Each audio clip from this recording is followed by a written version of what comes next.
you got in this position. Thank you. The chair now recognizes the gentleman from Arizona, Mr. Crane, for 5 minutes. I want to thank you, Ms. Noem, for coming here today and giving us your testimony. I also want to thank you for the amazing work that yourself and everybody at Homeland Security have done to not only secure our border within just a couple weeks, but also to start deporting folks that aren't supposed to be here in the first place. Secretary Noem, I'm very concerned about the behavior of one of my colleagues on this very committee, who we saw assaulting both verbally and physically federal law enforcement officers just last week on national television. Ms. Noem, what kind of message do you think it sends to the country and radical political agitators that she sits here today, not being charged for a crime, to participate in today's hearing? Well, Congressman, I believe that what you saw last Friday at Delaney Hall was not oversight. I believe that it was breaking into a federal facility and assaulting law enforcement officers. This Congresswoman was surrounded by people who were criminals that were taking criminal actions. And so we need to be honest about what happened there. And we also need to talk about the fact that we have always facilitated visits and tours of federal facilities. We would continue to do that as well. And we would encourage that they work with us to do that in the future rather than to do the unprecedented destructive actions that the Congresswoman and her colleagues engaged in last Friday. Ms. Noem, do you think her presence here today emboldens others to behave in the very same way?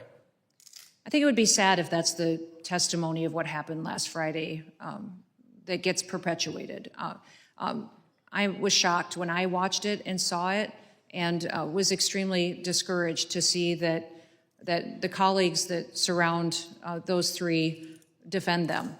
Because those actions, we wouldn't want our kids to act that way, our children, our grandchildren to act that way. That's not the America that we dreamed and envisioned for our country. America should be a land of opportunity and where laws are enforced, and there's consequences for breaking the law. Thank you.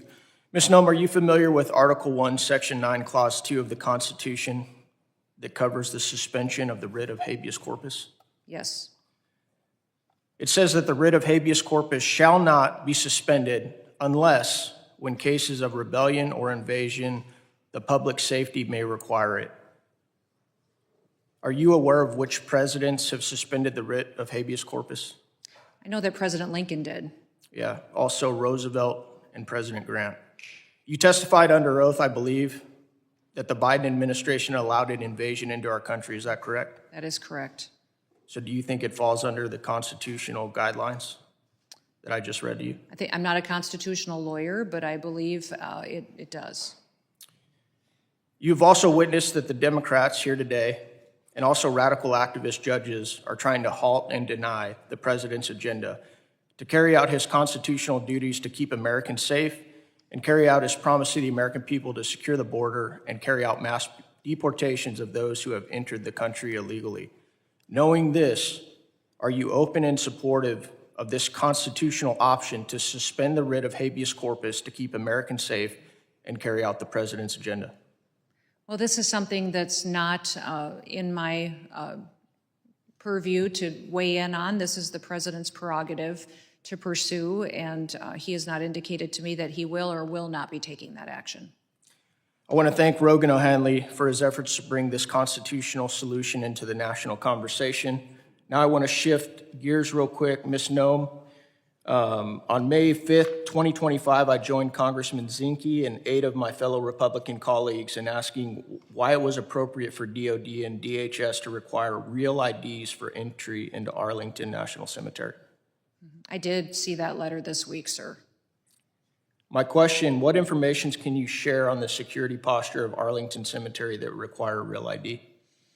Well, sir, I'm not certain as to the procedures and the requirements at Arlington Cemetery. I do know that real ID at our airports for travel was required by statute and law change over 20 years ago. So that has been implemented on May 7th, and we have over 90% compliance that has happened at our airports since then. And overwhelmingly, the vast majority of travelers have had a real ID and have utilized that or a federally recognized ID going forward. But as far as what is required at Arlington Cemetery, I have not been in the knowledge of what those requirements are.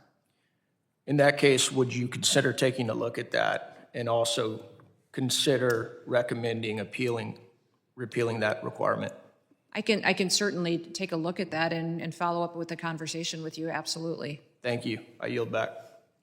The chair now recognizes the gentleman from Tennessee, Mr. Ogles, for 5 minutes of questioning.